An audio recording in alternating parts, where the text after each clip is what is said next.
goodness, a pinch yourself moment. Did you ever think you would hear this song and Fedor Emelianenko making the walk to the octagon? It finally happens today. I mean, everything about this man is iconic. From the song, the walk, the facial expression. He's so stoic.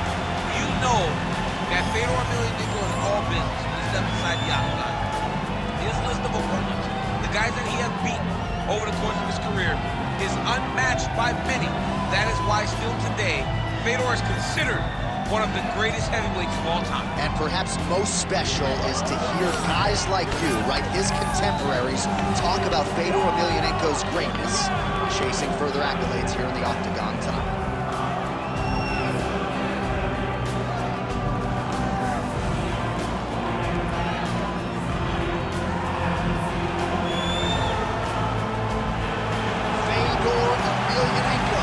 As usual, ready to battle as he tries to take home the title.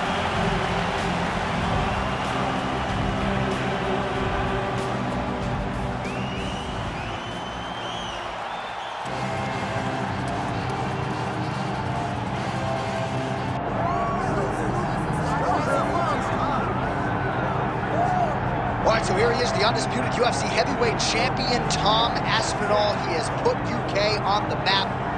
And certainly Michael Bisping and Leon Edwards deserve a lot of credit, but now the UK has a heavyweight champion, and he hasn't even arrived at his fighting prime. We heard a lot about the grappling of Tom Aspinall and just how good he was in that realm.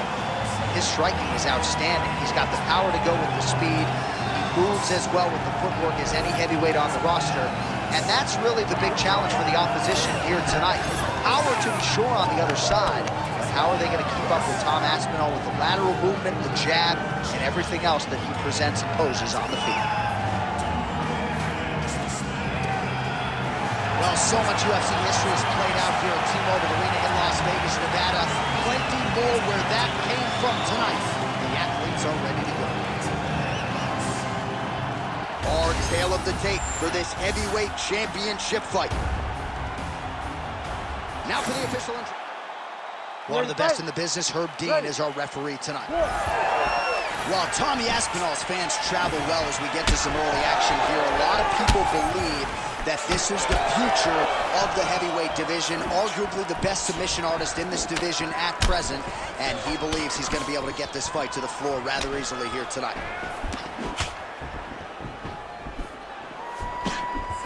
Oh, massive kick to the body. Back to the left hand now, unable to connect. Hands higher, hands higher.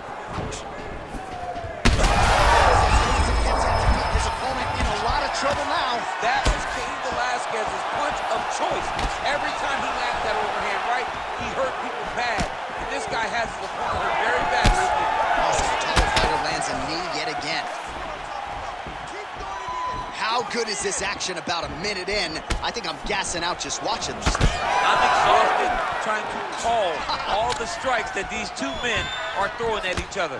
What a fun fight. Yeah, hate to be the punch counter tonight. All right, so the overhand has certainly been a big weapon for him here tonight. Look for him to go right back to it here if he can find an opening.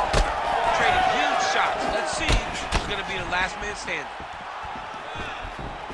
Oh, effective use of the jab by Emelianenko.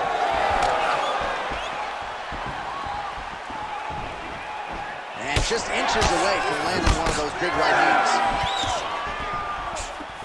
Oh, now going to the body with that hook. Nicely done there by Fedor. Good series of punches by him there. He has certainly had no trouble finding the range tonight. He is finding the target with everything he throws. He's mixing it up beautifully. He gets to the single collar tie. Look for him to now start to find uppercuts up the middle to try to do damage to his opponent. Big power shot there.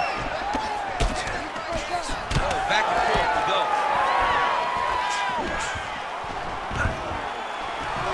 Takedown defense is there. Oh, and he lands yet another flush knee. That's going to leave a mark. And again, when you're using this length as effectively as he is here tonight, we might get a finish here in the not-too-distant future. Oh, nice.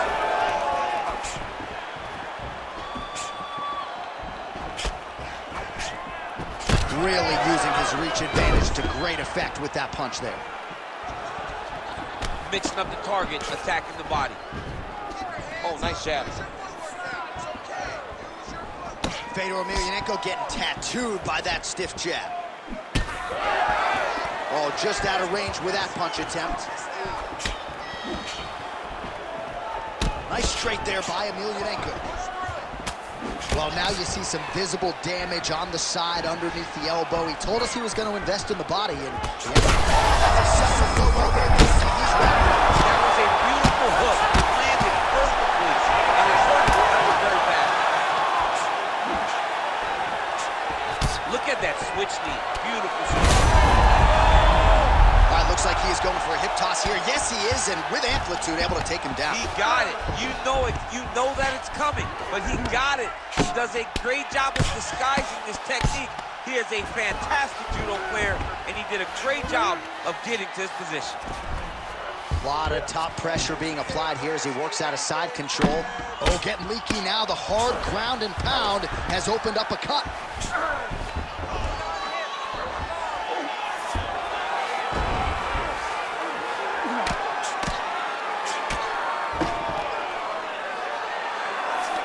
Trying to pass here, but Dikembe Mutombo style, he gets denied. Blocked! Great job blocking that pass by the bottom fighter.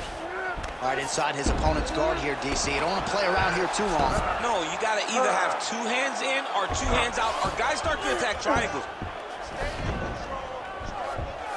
45 seconds remain in the round. You need to work.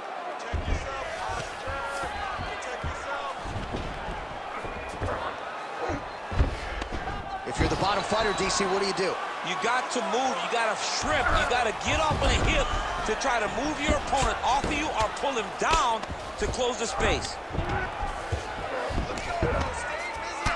Champ, look at that redness underneath his elbow. A lot of those strikes to the body starting to pile up. Getting beat up and being smart enough to not be headhunting the entire time. I like this. I like this approach. 10 seconds now in round 1.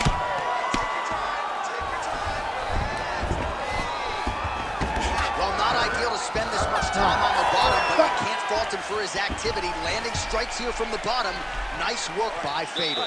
All right, so that's the end of the round. Pretty significant damage done in that round. Cut on the cheek, sustained there from that strike. Now the cut man's got to get in there and close that thing up. Better to be below the eye than above it, sure, but nonetheless, this could be a factor now moving forward. All right, let's check out some of the action, DC, and how about the punching acumen by that fighter in that previous round? He does not waste anything. He does not loop punches. Everything's tight. Everything's precise. He's a sniper. We always talk about how he's a sniper. He is a sniper, and it showed in that exchange that allowed him to drop his opponent. You ready to fight? Ready. Round 2 here.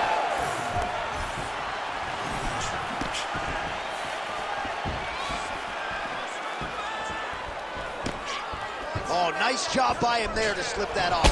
Starting to do some really significant damage to the body here. Another strike lands there. Big shot to the head. Oh! That'll do it! Oh, my God! With a huge knockout tonight. Holy smokes!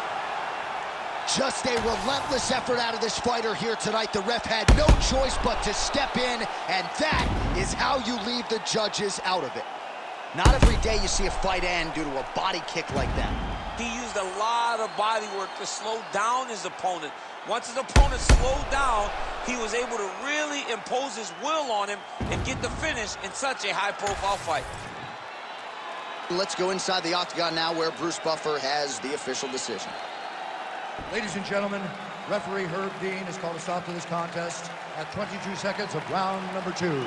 Declaring the winner by TKO and still the undisputed UFC heavyweight champion of the world, Tom Aspinall. Well, DC, you know what it's like to be the UFC heavyweight champion. It's not the easiest belt to defend. Kind of made it look easy to me. I mean, that's why the belt changes so fast. things change so quick at heavyweight. But with this gentleman, with this guy, you know that he has all the skills to reign atop a volatile division for a long time.